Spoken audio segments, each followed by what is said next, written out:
This morning, in the staff muster room at Santa Rita Jail, deputies are arming themselves with flak jackets and non-lethal weapons, all in preparation for a shakedown.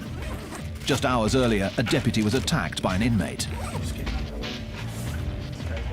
We're going to be going out to, starting out with housing 33. We're going to be doing a shakedown in that housing unit. We did have a deputy that was assaulted this morning, as you guys know. We're just going to go back down there and reestablish some control and remind these guys that this is our house. Are we ready? Yep, we're ready. The assault happened in the early morning hours. During a routine transfer, an inmate saw his opportunity and struck. Jail is a world where violence is a constant threat.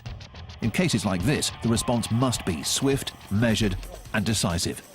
And when deputies head out into general population, they have to be prepared. Inmates may resist or fight back. Each situation is different, and the jail must respond with the appropriate force and numbers. In the case of shakedowns, the element of surprise is key. East side, gentlemen, I need everybody on your feet. Do not go to your drawers. Get up, get dressed. Searches like these are a fixture of life here at Santa Rita Jail. But when a deputy is attacked, everything becomes more intense, and even the slightest show of defiance can get an inmate handcuffed. Turn around, put your hand behind your back. Stop. Let's go. The deputies search every cell and turn over every bunk. Their aim is to find contraband, like weapons, drugs, and alcohol. Already the search is getting results. They uncover dozens of containers of homemade alcohol called Pruno. Throw some sugar in there and apple juice, and then just tighten it up, and it just starts fermenting.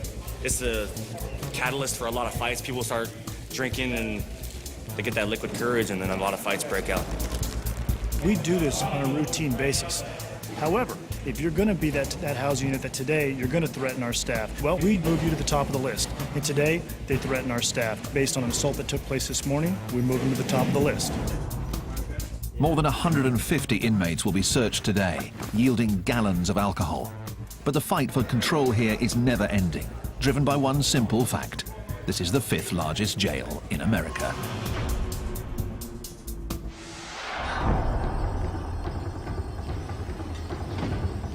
Alameda County's Santa Rita Jail near Oakland houses 4,000 inmates.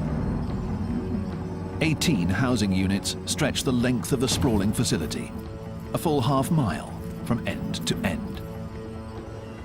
There are 2 wings. The east side has protective custody units and minimum security dorms that house more than 300 inmates.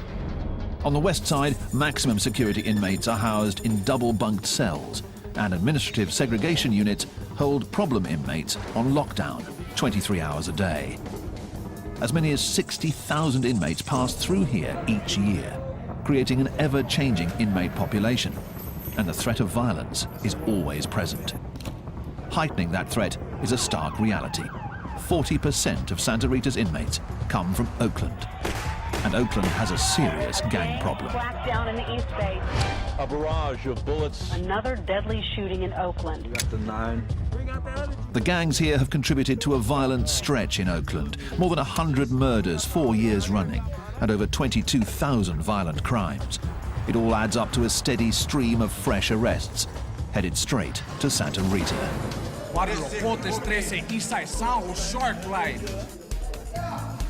The streets of Oakland set the tone here, and roughly half of the inmates have gang affiliations, and often bring vendettas and rivalries with them from the street.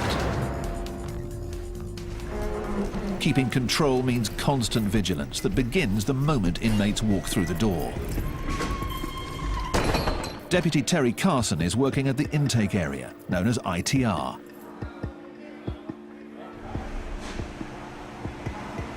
Have you been charged with any assaults on the police? No. Been charged with any assaults on other inmates? No. Carson interviews inmates to determine their criminal past, what sort of crime they're charged with, and what threat they might pose to other inmates. The information is used to classify inmates, and here in Santa Rita Jail, they are color-coded accordingly. Inmates given blue jumpsuits are considered medium security, posing a low threat. Yellow is given to those with heavy charges or a history of violence behind bars. Terrorist threats. Okay. Each one of these represents the year that you did in prison. Red means an inmate is headed to protective custody or administrative segregation. You remember what the case was at Central State Prison? Yeah. What was it? Barry, domestic assault, attempted murder. And when you were in San Quentin, how many points did you have? I made it level 4. You made level 4. It is classification born out of necessity, an attempt to keep the peace. It's that big 1-3 homeboy that you knew. Barrio Pobre, Sureños, 831, Costa Central. With so many gang members at Santa Rita, making sure rivals are separated is key. You see somebody that's opposite, say Sereno or Norteño, opposite of you. If you're Sereno, you better get off on that Norteño. That's all there is to it. That's the politics. And if you don't, we're going to do something to you. But new tensions between gangs can heat up at any minute. So the jail has created a special unit to track the ever-changing gang world. Terry Carson is part of the team, and so is Mark Schlegel. Together they make up the Gang Classification Unit, and their office wall is lined with one of the keys to understanding the gang world: coded artwork. You have a Kumi 415 over here. This is the Hells Angels, West Oakland. Oh, you got X4 Norte. Hidden in the drawings are important clues of affiliation, of rivalries, and of potential conflict. It's all part of a story that translates to the history written on the inmates themselves: tattoos. When these guys come across the counter, you'll see this same type of artwork on their skin. So they tell me a story. 14th letter of the alphabet, which is N, which stands for Norte. You'll also see 14 on white supremacist guys, but that means totally different. These guys don't put this stuff on a piece of paper or on their bodies without a reason or a story behind it. Decoding the story may be vital to keeping the peace here behind bars, but the gang unit serves an even greater purpose. They are building a record of each gang member, one that will follow them to prison or back out onto the streets. It's valuable intelligence that gets shared with corrections and police alike. But the challenge for the gang unit is daunting. There are hundreds of cliques and gangs in California, and on any given day, behind the walls of Santa Rita, many of them are represented. You got Border Brothers, you got everybody, Paisas, blacks, whites. If enemies are housed together, violence will follow. And right now, in Maximum Housing Unit 6, is a graphic reminder of that reality. Crime scene cleanup is already here, removing the remnants of a violent fight that started just hours earlier. Yeah, we had just opened the doors for dinner feeding. An inmate ran down here from cell 14, entered the cell, attacked the other inmate, had a razor blade attached to a short piece of plastic, tried to slice him on the facial area. The injured inmates have been taken to medical, where the attacker may face charges for assault. It's still unclear whether the fight was gang-related.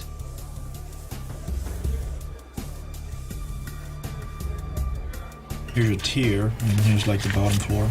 And the cell block. I still don't get the dice though.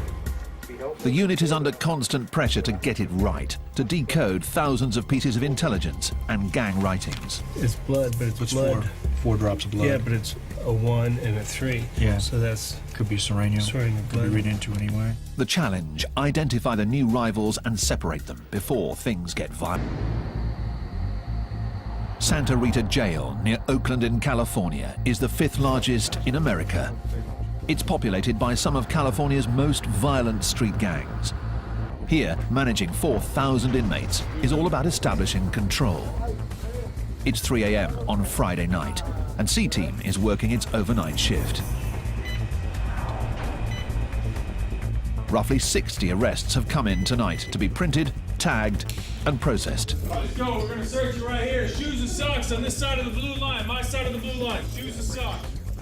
Late in the shift, Deputy John White and the rest of the team are still on alert in an area where anything can happen.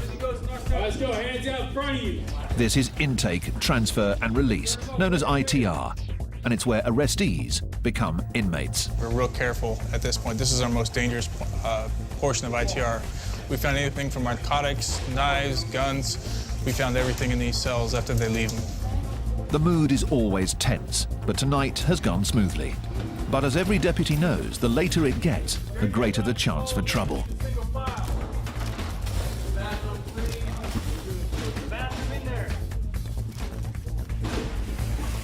We're roughly 10 hours into our shift right now. Every minute, every second, you have to be attentive to all your surroundings.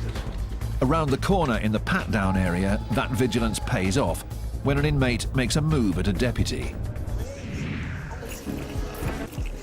The response is quick, measured, and designed to make one point clear. This is jail. We have to set the tone because they come across and they're not fully acclimated to being in custody. They don't realize they are not in control anymore. This is an individual that came across, he's intoxicated. They came across, we attempted to search him, he became combative. So for our safety and for his safety, we went ahead and we restrained him, brought him back to the back. It happens every night. Don't kick me, dude. The alcohol does funny things to people, and unfortunately, this is where they usually end up. This inmate will sober up in a back tank of ITR. By night, it's a quiet corner for problem inmates. But in the morning, the mood changes radically as ITR transforms into the bustling hub of the jail.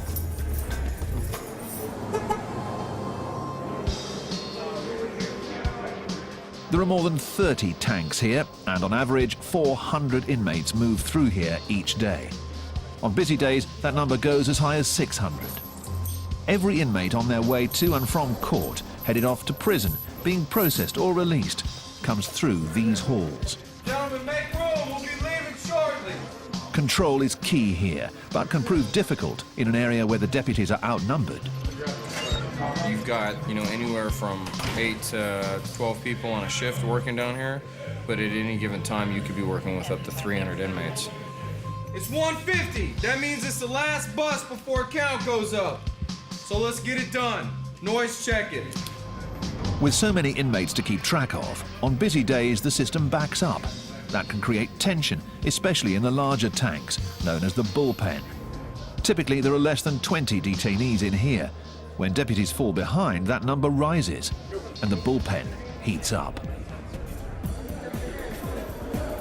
On a hot day in the middle of July, you open the door and it's literally like a sauna hits you in the face. You can feel the moisture in the air. It's kind of like when you open up your oven at home after you've cooked something. I mean, the more bodies that are in the tanks, obviously, the hotter it gets in there, the more talking going on, and tempers tend to kind of flare sometimes. It's all concrete, and you just sit in there, it get hot, the vents stop blowing hot air, it's stanky, people farting and complaining, and next thing you know, somebody say something, and there it go, boom. It's like fire to gasoline.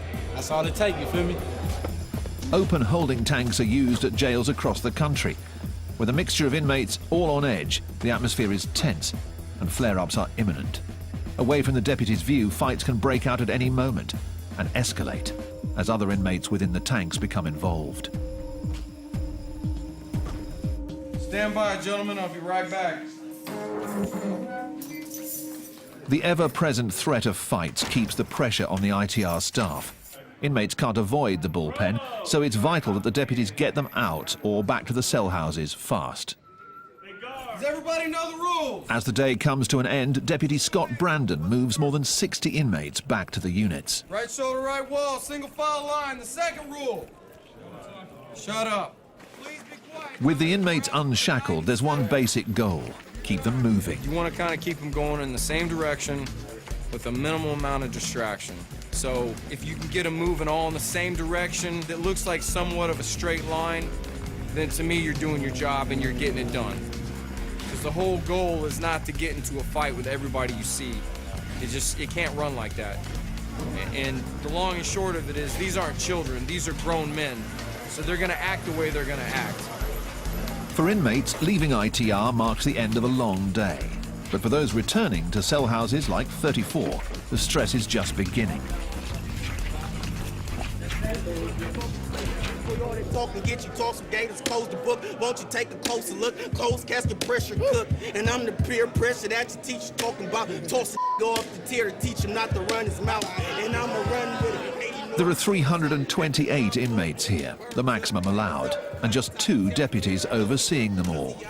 During free time like this, known as pod time, it's loud, crowded, and governed by a code set by the inmates themselves. Inmates like Chris Card. It's mostly respect your race. You always try to stick with your race, you know what I mean? In this particular pile, we got the black hole where we sitting at. From this bunk on down, we try to keep it all African Americans. And toward the middle, the other diversities, they break up into different sects, you know what I mean? It's a separation that is stark and visible throughout the cell house, a racially divided world that inmates believe promotes the peace. Yet the racial divide here hides a more deep-seated separation. In this dorm, as with most cell houses here, the gangs are watching. Every table, every staircase, every phone is territory to be marked and held, much of it claimed by the dominant gang, the Norteños, who have their own bylaws and codes, rules followed by former gang members like Lucky. Everybody has a role, okay? It's like a body, you know? Like, everyone has a role in the gang. Everybody does. Because no matter if you're way up here or way down here, you're still contributing something. Say that there's a cell right here, okay? And this door opens 27 times a day. My job is to be in this cell and watch that door. And I jot down every time that door opened. Okay? That's my job. I'm part of something. I am doing something. When you're in a gang, in a Norteño gang setting, it's by law you work out. If you don't, you will be disciplined and you'll be dealt with accordingly. That's the way it is. The gangs and codes here provide a structure, making it both a jail and a recruitment ground. Though inmates claim that segregation keeps the peace, fights do break out. And when this happens, it's each race and each gang for themselves. My understanding, all my we gonna rock. If it go down, we gonna rock. Ain't no hands down, no question about nothing, man. If it kick off, man, we finna get on top of your helmet, man. Straight up, take no prisoners, cause you ain't about to, I'm not finna go home in no bag.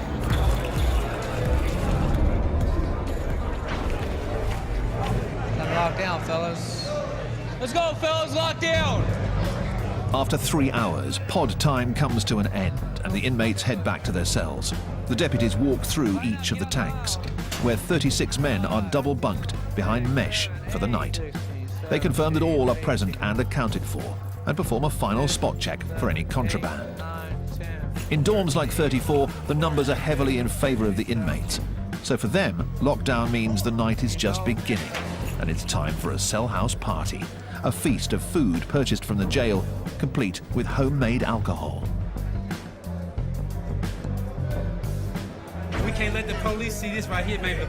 This right here, man, knock you on your real big, right? Tonight we make a gumbo, oysters, chicken, tuna, rice. We all put it in, you know what I mean? We eat like kings in here. The city of Oakland, California, has one of America's highest crime rates, with more than 100 murders in each of the past 3 years. Police are investigating Oakland's third murder of the weekend. 40% of Santa Rita's inmates come from Oakland, and many of them are in gangs. It's the first stop for the accused on their way to trial. But with thousands of repeat offenders coming through the door each year, it also serves another purpose. Santa Rita is like a training ground for prison. On the jail's east end, Dorm 34 is heading outside for a weekday ritual. Yard call. All 328 inmates are out together, and while it may seem like a time for recreation and games, there's much more going on than meets the eye. From the guard tower above, deputies Mark Schlegel and Terry Carson of the Gang Classification Unit look on. Being able to sit up here and watch people work out in the yard, you can see if there's tensions going on, who's got some authority and who the bodyguards are. As you look down here, you can see that all our Northern Hispanics are down here at the end of the yard doing their workout program. Push-ups and all the different types of exercises they got going on, and then talking about business at the same time. And they're positioned in certain places to keep an eye out of what's going on, you know. If you look down there, you see a guy, he's all by himself, standing by them pull-up bars right down there. See how he's standing there with his back to them guys working out? He's standing guard. The yard is all about territory. Different gangs carving up their own sections, their own turf. Norteños control the handball courts, black gangs rule the basketball court, and other Latinos on the volleyball court. The yard has a strict set of rules set by group leaders. What you have is you have every faction out there. You have Black, BGF, Blood, Crip. You got the Northerners and the Southerners. You got whites. I don't want to deal with nobody else, no other race. They're not going to get in my way. You're not going to step on my game.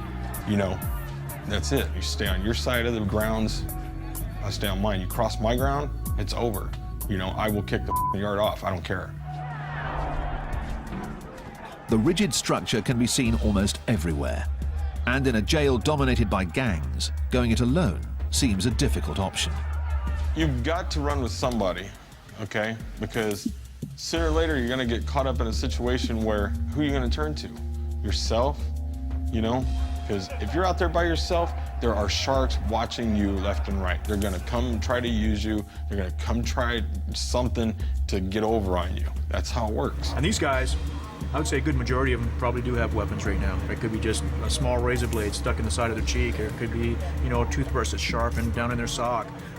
It could be anything. The threat of violence is just one part of life on the yard.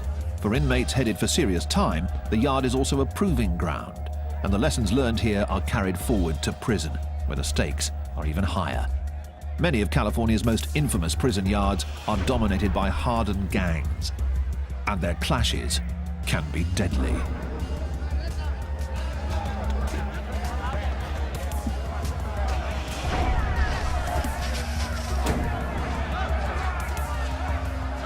Even in this seemingly chaotic environment, the rules of engagement are strict and clear. Whoever's having the issues against each other, their channel or their shot caller will come and let you know, hey, back the up for a while, we're going to go get off. If you want to get involved, let us know. You have to know who's who over or who's helping who out to know when it's going to jump off. But you can pretty much tell. I mean, you'll see it. You'll see the grouping up. You'll see everybody getting in position, and then next you know, it's mayhem. This riot at California's Pelican Bay prison probably started after tensions built between rival gangs. The conflict lasted for more than half an hour as corrections officers tried to regain control. In the end, more than 20 inmates were injured. The threat is always there. You could walk past some guy and look at him just like, you know, the sun be in your eyes, and you look at him with your eyes like, you know, and then he'll run up on you. What the hell are you looking at? Nothing. Oh, I'm not nothing. See, and it could go just a domino effect of, you know, you're just saying the wrong things.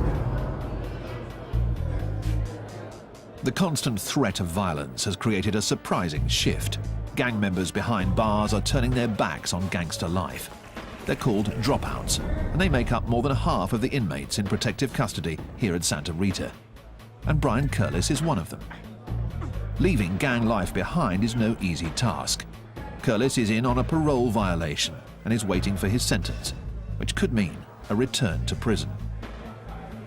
He has a coveted job as a pod worker, but his criminal record makes him a 3 strikes candidate, meaning a new charge could get him a life sentence. And as a former gang member, the aggressive mentality runs deep.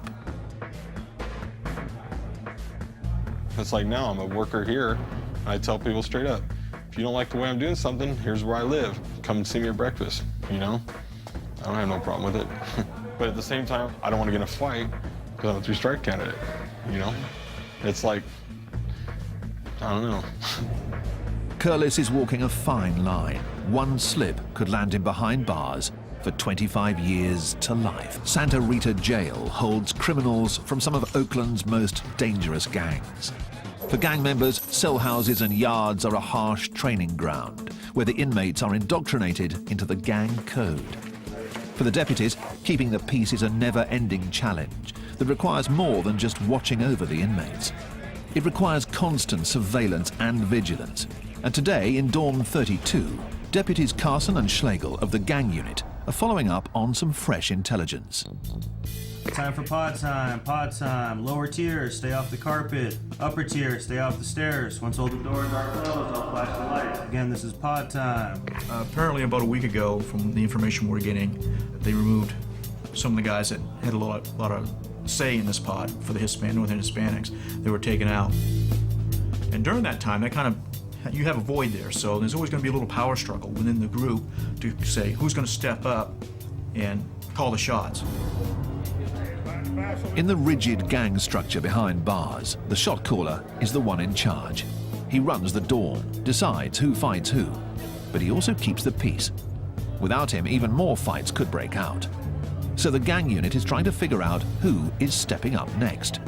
Figuring that out can be tough in this constantly shifting environment. One of the things that they do as leaders is to help train everybody else that's coming in here, or make sure that people understand, the structure in there. This is a county jail. When you're in the county jail, it's not like we're in prison where people are in there for years at a time. They're in for short periods of time, and so there's a lot of turnover, and there's a lot of people coming and going. That constant turnover is one of the key challenges to keeping control here. Santa Rita sees nearly 60,000 inmates each year from all over Alameda County, so rivals from the street can easily end up housed next to each other, and that can spell trouble. Just as the jail is constantly looking to classify any incoming gang members, the gangs themselves have their own strict classification process. And just like the jail, it begins from the moment an inmate walks into a new cell house. When they come in, they have to check in, and when they check in, they have to give, from the time they started coming into custody, first crime that they ever committed to up until now, they have to list each and every crime that they committed, where they went, where they stayed, what state prison they were in, who this cellie was, and all that stuff. So they have to have that track record there. It's like writing up their resume. These gang resumes are compiled on notes and are the key means of communication between the gang members. The writing on the note is tiny, called micro-writing, and some get moved throughout the facility and checked out for intelligence on new inmates. Information flows from one end of this facility to the other end of the facility on a daily basis. And the reason why it does that, and our central location, a point is, if they want to get information out, they can put it on laundry carts, they can put it on our food carts, and go back to our kitchen area, which our minimum inmates work. And if they want to get information for, say, Housing Unit 7, the worker can come out there and put it onto a food cart or a laundry cart. It's an underground background check, a poll taken of the inmates in the jail to see whether a new arrival checks out and can be trusted. If a new gang member checks out, he assumes his role in the gang structure. If the information doesn't check out, the consequences can be severe. And over in the muster room for the maximum security side of the jail, a unit is gathering for an urgent mission. A deputy has intercepted a note that contains hints that there's a weapon in Housing Unit 7. And there's additional intelligence that an attack is in the works. One of the guys in B-Boy Pod is saying that they have a weapon, one RB constructed into a tomahawk. We're assuming RB is a razor blade. So that's kind of what we're going to be looking for. It could have been passed from B, obviously anywhere in the house. We're going to do A, B, and C pod as a search. In addition to rumors of a weapon in the dorm, the note lists the names of some norteños housed there. I have a list here, A, B, and C pod of some of the norteño known and just known affiliates. This dorm is the target for today's raid. Finding the weapon is the mission. It could be tucked in a book, could be anywhere. It could be a mattress that's sliced open, stuck in the foam, anywhere. So we want to make sure we do a good job, especially with the northerner cells. We'll just go in, do our job, get it done. The team moves out to Housing Unit 7, where the inmates are already on lockdown. When the deputies arrive, the water is shut off to prevent anything from being flushed down the toilets. We're ready. Put on your shirts, step out. An operation like this relies on speed, getting all of the inmates out of their cells before they have a chance to destroy evidence. Pull your shirt down, pull your shirt down, pull your shirt down. Those who buck the system are immediately removed. Once out, the inmates are patted down and then placed in holding areas as the search begins. Every cell is turned over in a search for contraband, homemade alcohol, anything that's not allowed. But the real focus is a potential weapon, and over in C-Pod, one cell is receiving special attention. I found some information on the guy that's housed here, that he's good at making weapons. It's one of his specialties, I guess, that he called it. So this was my hopeful cell. I was hoping that it would be in here. Hopefully they didn't get rid of it. The deputy finds nothing, and throughout the rest of the cell house, the search yields contraband, This is a jail-made tattoo gun. but no weapons. Downstairs, they found more notes and more names. These show people that just arrived, it looks like, names and PFNs. It may just be the break the team's been looking for.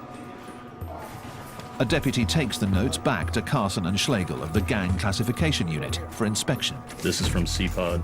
This was an F-Pod. Okay. The fresh intelligence demands immediate attention. This is kind of interesting. Look at that. Decoding the writing is a tedious job, but buried inside could be more important information about gang members, weapons, and even new hits. Okay, and we know this guy. It will take hours to pore over the micronotes. So back in Cell House 7, the search for the contraband continues, and the deputies have had a lucky break. One of the envelopes was addressed to a cell in F-Pod, Cell 1. We understand there's a newer guy that's over there of the Norteño affiliation, so we're thinking that they may have something over there as well. The focus of the search narrows. Now, rather than searching an entire pod, the team moves in on 3 cells, and one of them is the real target. The inmates are quickly removed, and the deputies move in, checking mattresses, combing through books, but still no weapon.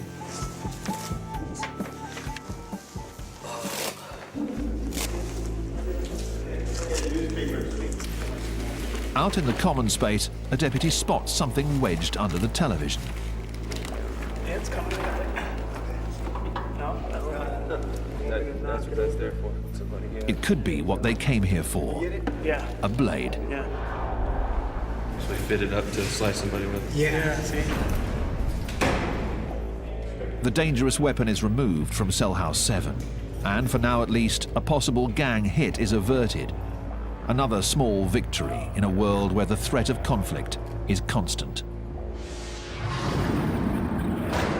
Over in protective custody, Brian Curlis still marks his days at Santa Rita, trying his best to stay out of harm's way in a world of violence.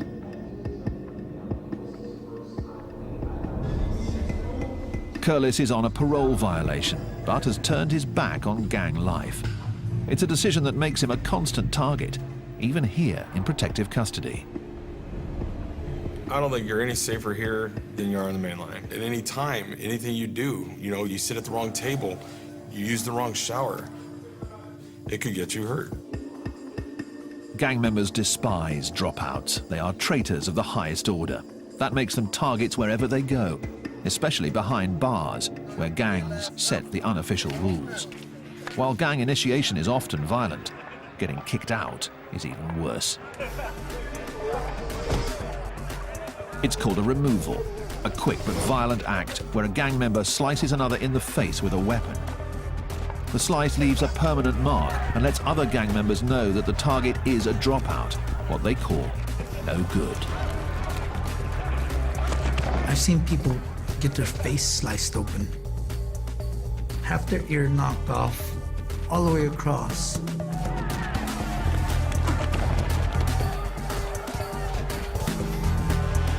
To be a dropout, it's like you're hated. You're hated a lot. People literally 100% want to kill you.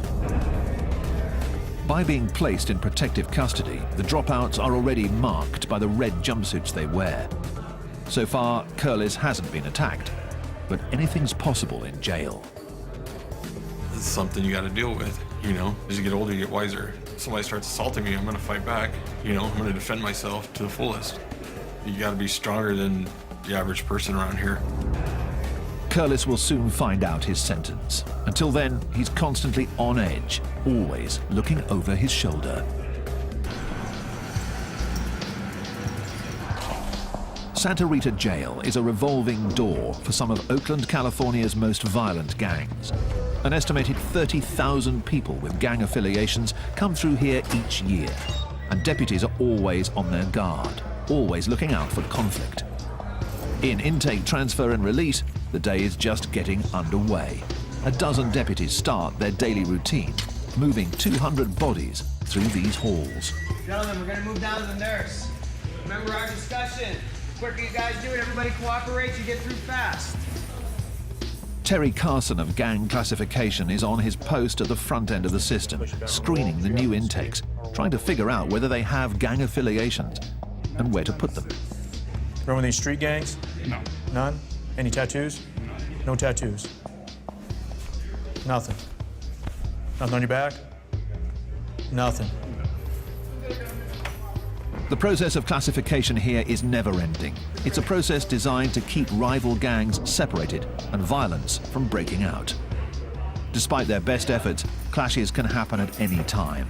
Clashes that escalate as staff step in to break them up.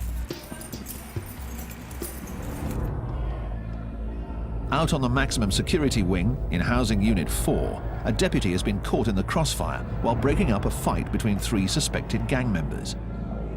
The inmates are already on lockdown as an investigation is underway, and the pod is littered with the remnants of a brawl.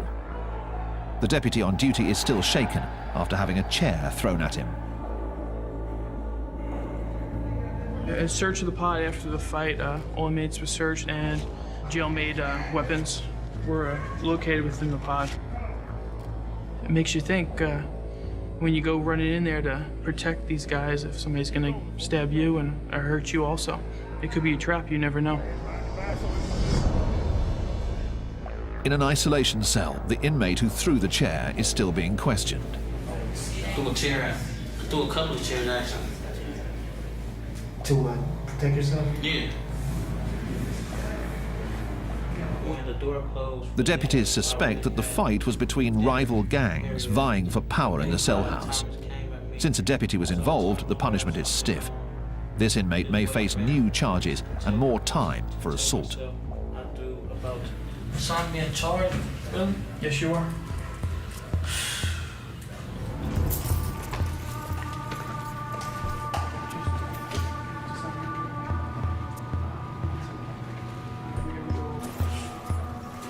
New charges are something that every inmate dreads. They can mean more time behind bars.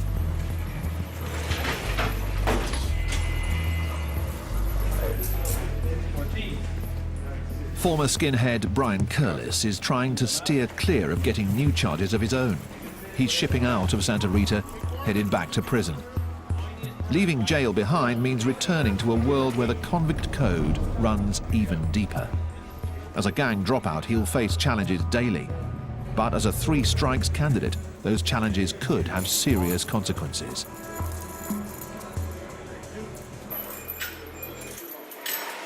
I have too much violence on my jacket to where if I even slap somebody in prison for mouthing off at me, I could do life, you know, but I'm a dropout right now.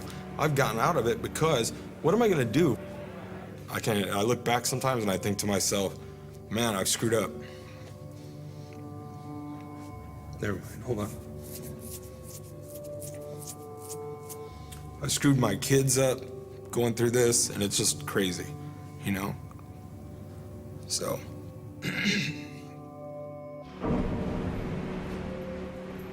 Curlis's sentence is 250 days. 250